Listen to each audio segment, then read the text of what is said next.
You likely don't remember me, which is fine. I'm forgettable in real life, so I'm accustomed to that. But some time ago, I posted here concerning troubling dreams, wherein I visit the Foundry, or refinery. I know nothing about industrial buildings. Why I might dream of one every night and where I'm getting the imagery is a mystery to me. Literally every night without fail, I appear in the same spot, curled up on the floor of what appears to be an abandoned and decaying industrial building. At first it was novel, then became distressing, but while I still talk about it in therapy, it's no longer an unwelcome experience. Instead, I regard it as some sort of second home.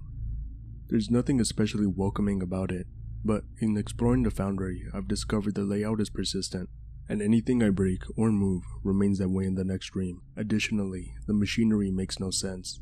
I don't know much about how such machinery works, which is why I figured this was the cause, but I'm not an idiot. I know what a gear does, what a piston does, but in the dream, the machinery is assembled as though by someone with no conception of what machinery is in general. Gears working against each other, belts driving wheels, which drive belts, which drive wheels back to the original wheel, with no apparent purpose.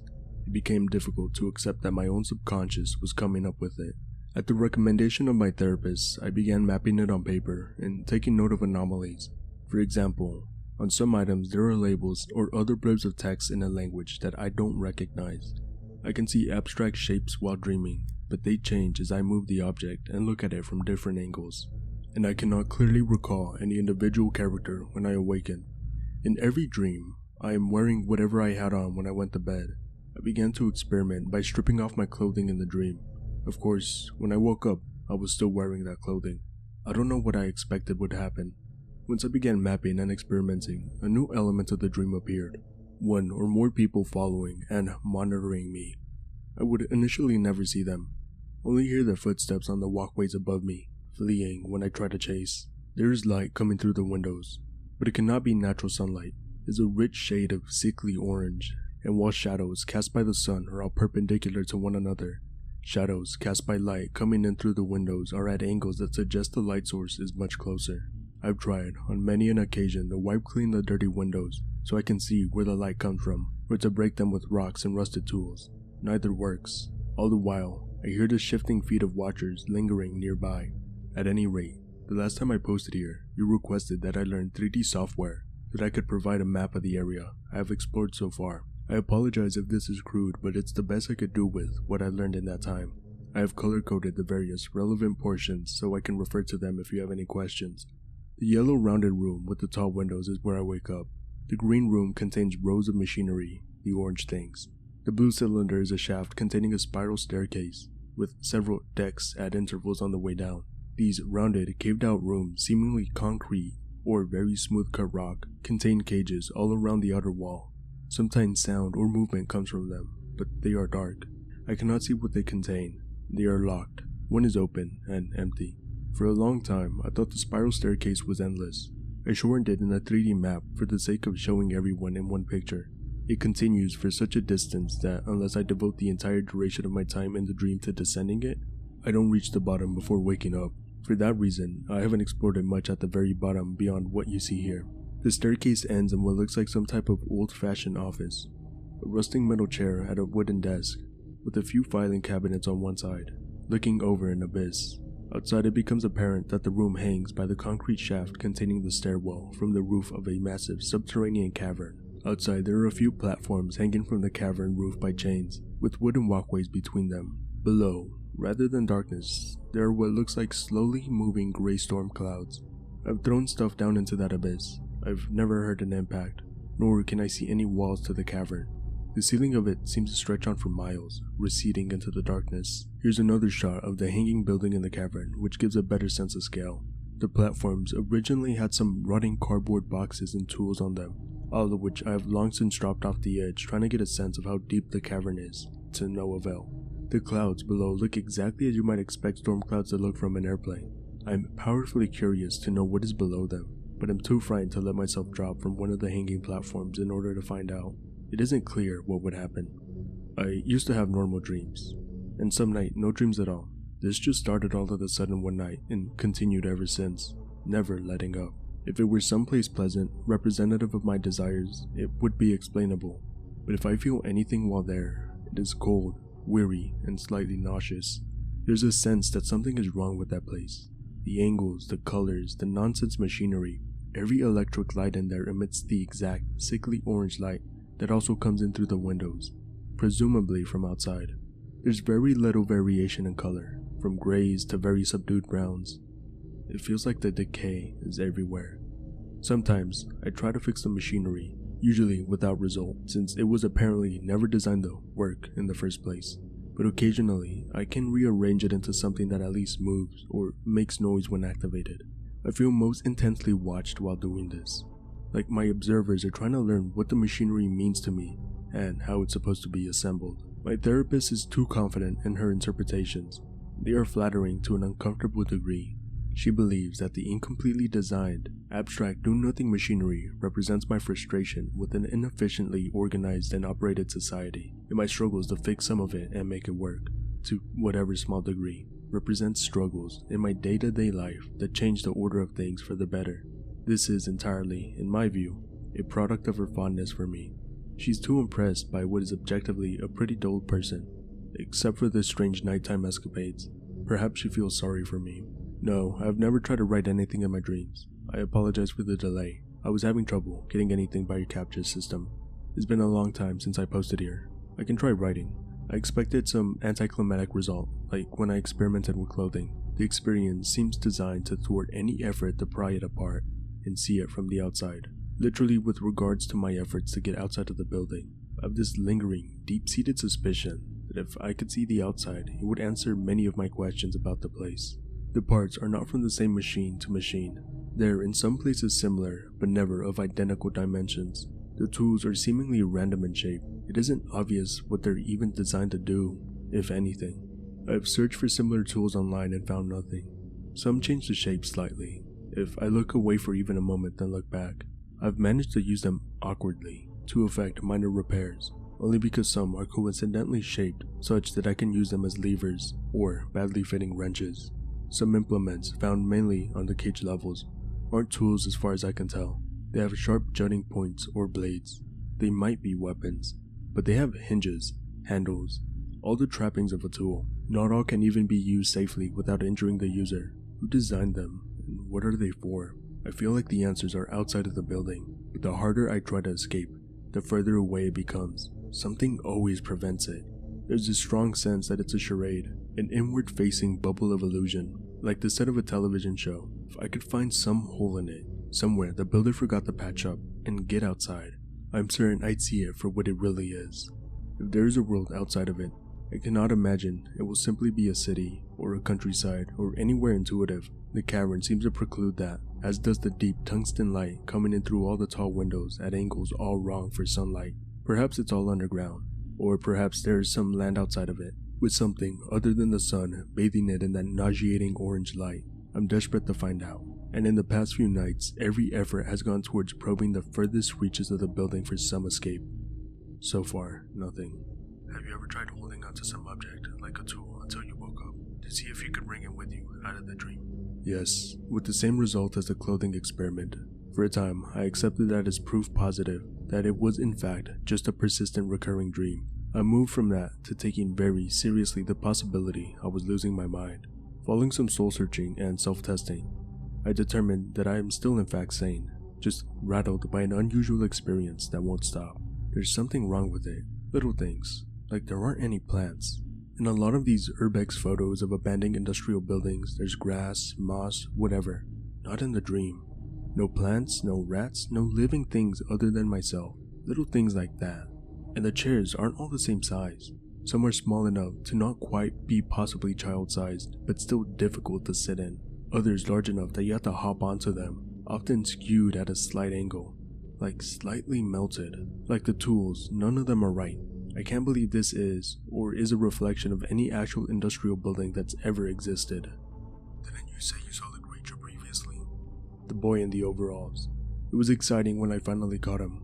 I believe he was the source of the footsteps I'd been hearing, but even when holding him down, trying to get a look at his face, and discovering only a smooth, featureless expanse of skin where it should be, smooth as an egg. Even when I heard the footsteps and shuffling of nearby observers, he has also been following and watching me. but he isn't one of them. I haven't seen them yet.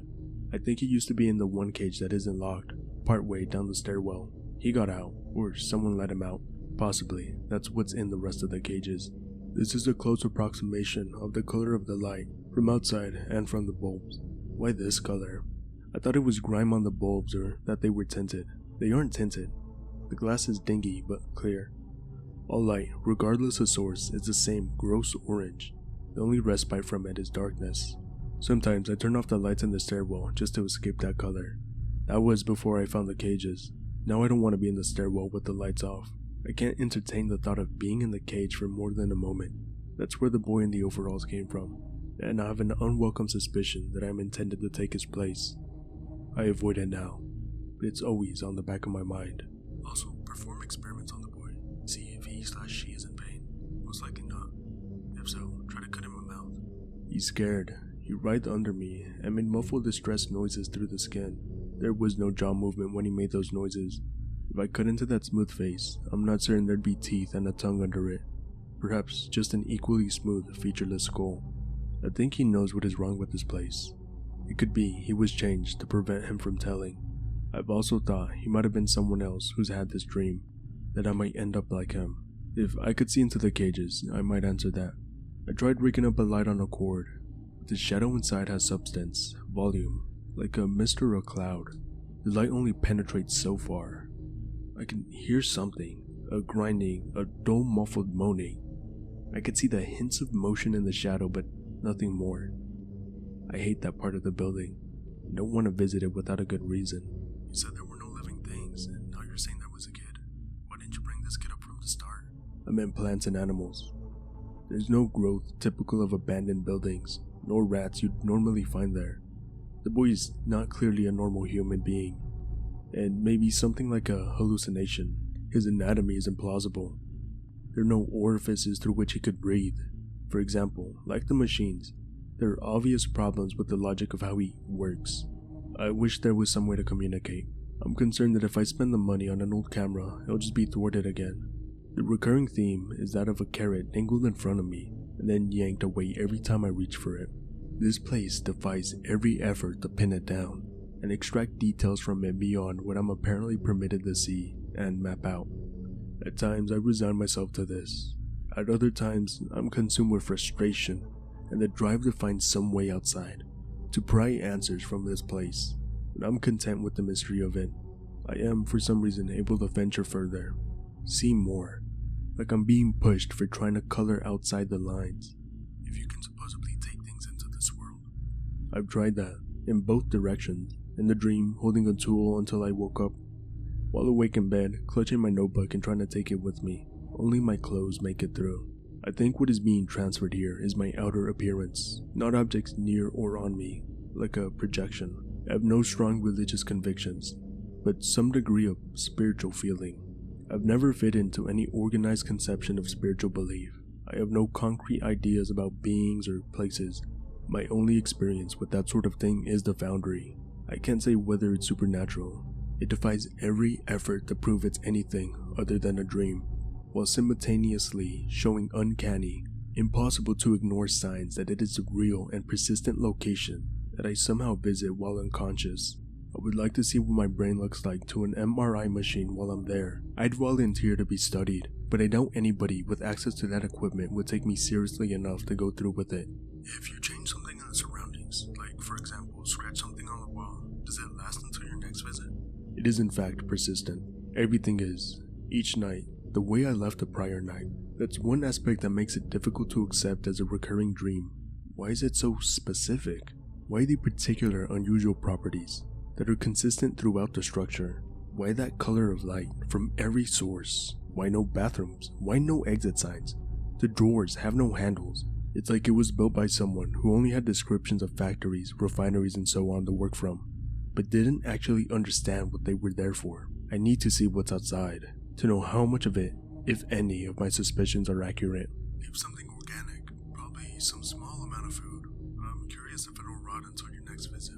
I can try to bring food with me, but I don't expect I'll have any more success with food than with any other object that I've tried to transfer. Is there some removable part of my body, like hair or nails, that would show visible signs of decay over time? I'm not gonna cut off my finger or something. I've injured myself, just cuts, in an attempt to see if there would be a fresh wound or at least a scar when I woke up, and there wasn't, but the pain was absolutely real. I can hurt myself there and feel exactly as if I were awake, hence my reluctance. What about feces or vomit? I never feel the need to eat or defecate there, but it still stands to reason I shouldn't be able if I try. That time you undressed yourself in the dream, did you find your clothes where you left them next time, or were they gone? Gone. I did think of taking them off every time and building a gradually larger pile, anything to try to provoke some kind of intervention with whomever's watching me while I'm there. They might have been taken away and burned after I awoke, or somehow returned to my body, as of course I woke up in the same clothes. I could catch the boy in the overalls, but so far, I cannot corner the source of the other footsteps. It's more than one person as they move as a group, but I cannot as so much catch a glimpse of them. There's so many things I want to ask. Also, try and polish metal with your clothes and use a makeshift mirror to try to see your reflection. I did this once. I won't do it again. The least rusted metal surface I could find was a boiler. Boilers aren't usually made of reflective metals to my knowledge, but this one was reflective enough when wiped clean with some spit in my sleeve that I could see myself reflected in it. My face was featureless, identical to the boy in the overalls. It's wrong, or the reflection was distorted. I can see while I'm there, so obviously I have working eyes. I don't want to try again. I don't want to see that. It's enough to know I have eyes. I can speak, so I know I have a mouth when I touch my face. I can feel my mouth and eyes. I don't need to see my reflection. I am not doing that again. It isn't necessary. If this is an experiment, I'm betting everything that it's to test the lengths you would go in order to satisfy your curiosity. That includes experimenting on the boy and self-harm like cutting off a limb or jumping on your death. That's either the success or failure condition of the test, and the only surefire way to bring it to a conclusion. I'm afraid to try this, but at the same time, what you say makes a lot of sense. But so did an earlier suggestion that I try to create order and symmetry by returning the boy to its cage. Both assume it's a game or a puzzle, with some way to win or lose. That could also be a red herring. What are you seeing a therapist about? The dreams originally, but she's part of a university training thing for psychology students. She isn't properly qualified, but it's free. I'm no longer distressed by the dreams, nor do I still think I'm losing my mind. But that doesn't mean I'm okay with it. You have some sense of normalcy and continuity to your life, where nothing obviously abnormal happens in a day-to-day experience, but it happens to me every night. We aren't made to cope with that. You can handle short bursts of it, but when it's there night after night and there's no escape, the anxiety makes it difficult to think clearly. Sometimes I get locked in these patterns of thought where I don't want to remember being in the cage room or looking at my reflection, but I'm pulled back to it over and over, like a computational loop, like having to return there every night. Can you draw any of the rooms up with detail? Not too much, just to understand what it looks like. If you could, the room with the machines would be cool, from what you would see if you walked in from the door. I can try for the next thread. I'm not a very good artist. I've been choosing pics that are the closest I could find. Yeah, if you can tolerate poor drawing skills. I'll do that for the next thread, based on suggestions. I also intended to draw something with my finger in the grime on a window, or to use something sharp to curve words into a wall. I'm curious to know whether the words I write will be impossible to visually comprehend, or if it's only the language already written in some places in the Foundry. Why no mirror? It has taken a long time to come to terms with this. I'm just now to the point where I've made peace with the knowledge that, based on what I've seen, this will never end, and each night, regardless of what I want, I will have to go back there. It's not so much seeing my reflection that I can't handle on top of all of that. It's what some in this thread have suggested, that it means with regards to the cage and the boy. I won't lie, your attitude is weirder than the experience you're describing here.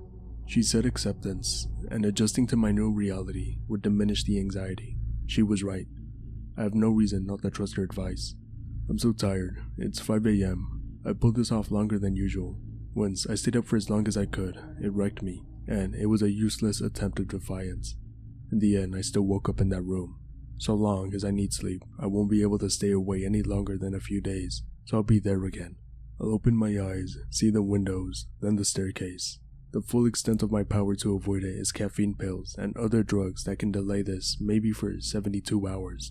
But it's futile. It's like eating a calorie-restricted diet, just to gain a few years. You still inevitably die. Your current course of actions won't take you anywhere. You're accepting of being in accidental prisoner for the rest of your life. I know. I'm willing to try your experiments. That way at least each night isn't identical to the last. That is my small act of dissent. I apologize if it's underwhelming. It's the most I can manage.